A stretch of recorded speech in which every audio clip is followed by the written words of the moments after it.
My name is Gary, and welcome to my random assortment of crazy, fun, and some quite believable conspiracy theories. Finland doesn't exist. According to this theory, the country of Finland is a fabrication, and what we know as Finland is actually part of the Baltic Sea.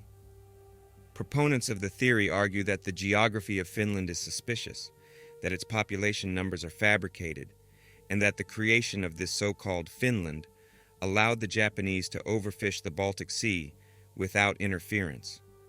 The theory appears to have gained traction from a Reddit post in 2016, where a user outlined the idea in detail.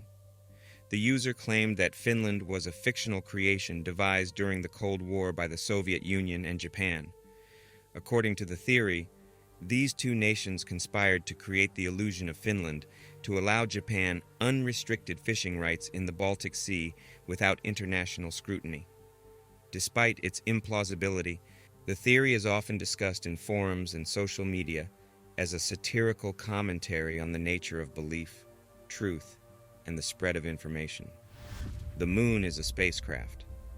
Among the plethora of conspiracy theories that captivate the public imagination, the idea that the moon is not natural, but a colossal spacecraft, stands out for its audacity and creativity. Believers of this theory argue that the moon's orbit is nearly a perfect circle, which is atypical for natural satellites. They also believe that the moon is remarkably large relative to Earth compared to other moons in the solar system. Additionally, it perfectly covers the sun during a solar eclipse. How suspicious. Other popular arguments are that the presence of unexplained structures and formations on the moon's surface, such as the lunar domes, can easily be interpreted as remnants of alien engineering or construction. The theory that the moon is a spacecraft can be traced back to the 1970s, gaining prominence with the publication of the book Our Mysterious Spaceship Moon by Don Wilson in 1975. This idea was further popularized by Michael Vasin and Alexander Sherbakov, two Soviet scientists who proposed in their 1970 article in the Soviet journal Sputnik that the moon was a hollowed-out planetoid placed in Earth's orbit by an advanced alien civilization. The theory draws on the apparent anomalies and peculiarities observed in the moon's physical characteristics and behavior. Project Bluebeam. Project Bluebeam is one of the most audacious and elaborate conspiracy theories to emerge in the late 20th century. Proposed by journalist Serge Monast in the mid-1990s, this theory suggests a massive global deception orchestrated by NASA and the United Nations to establish a new world order through a technologically simulated second coming.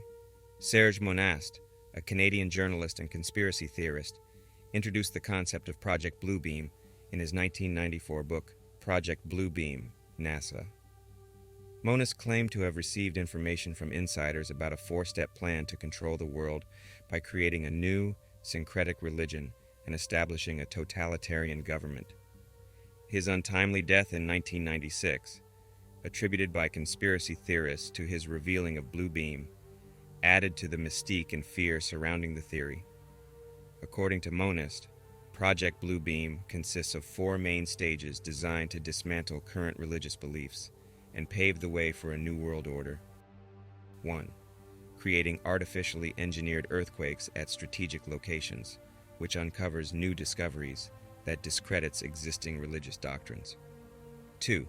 Using advanced holographic technology, NASA and the UN would put on a spectacular space show. This show would project images of religious figures around the world, which would merge and promote a new, unified religion. 3.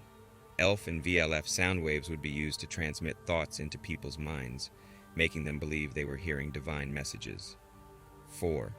The final step involves creating widespread fear, panic, and chaos through orchestrated supernatural events.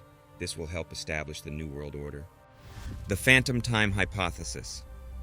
The Phantom Time Hypothesis was proposed by German historian Heribert Illig in the late 20th century. The hypothesis posits that a significant portion of the early Middle Ages, specifically the years between 614 and 911 AD, never actually occurred. According to this theory, these years were fabricated, and we are living in the 18th century rather than the 21st. Illig points to the perceived lack of architectural innovation between the 7th and 10th centuries as part of his evidence. Both Illig and his supporters claim that discrepancies in astronomical observations, such as the apparent misalignment of the Julian calendar with the solar year, support the notion of missing time.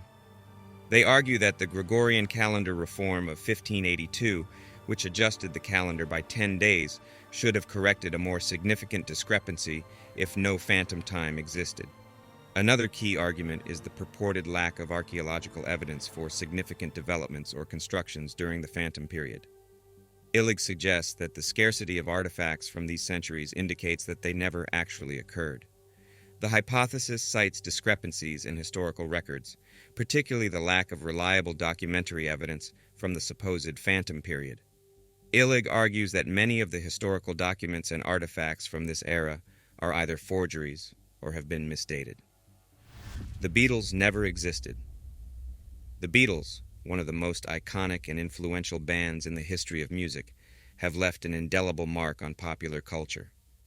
However, among the myriad conspiracy theories that swirl around famous figures, one stands out for its sheer audacity: the theory that the Beatles never existed. According to this bizarre claim, the beloved band was not a real group of musicians, but a manufactured entity, with multiple actors and musicians playing the roles of the Fab Four over the years. The theory that the Beatles never existed appears to have originated on the internet in the early 2000s, gaining momentum through various forums, websites, and social media platforms. One of the main proponents of this theory is a website called The Beatles, as they were presented to us, never existed.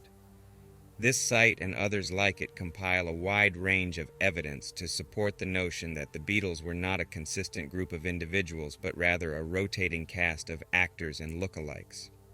Proponents of the theory present several arguments to support this claim.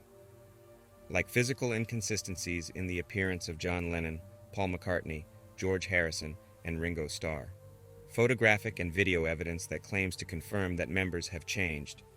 Their music style over the years have seen drastic changes at seemingly random times.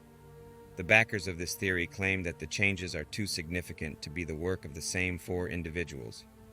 Lastly, the theory posits that the Beatles were a product of a larger conspiracy involving record companies, the media, and possibly government agencies. The aim of this conspiracy, according to proponents, was to control and influence popular culture by creating a highly marketable and influential musical act. This theory actually transitions quite well into our next theory: Paul McCartney's replacement. This theory claims that Paul McCartney, the beloved bassist and vocalist of the Beatles, died in a car accident in 1966 and was subsequently replaced by a lookalike. This theory, often referred to as the Paul is dead conspiracy, suggests that the surviving Beatles, along with their management and other authorities, covered up McCartney's death to maintain the band's immense popularity. Proponents of this theory points to things such as musical and lyrical clues, album artwork, photographic evidence, and certain statements as evidence for their theory. For instance, the song Revolution 9 from the White Album is said to contain the message, "Turn me on, dead man," when played backward. Similarly, in Strawberry Fields Forever, John Lennon can be heard saying, "I buried Paul," although Lennon himself later clarified that he actually said cranberry sauce.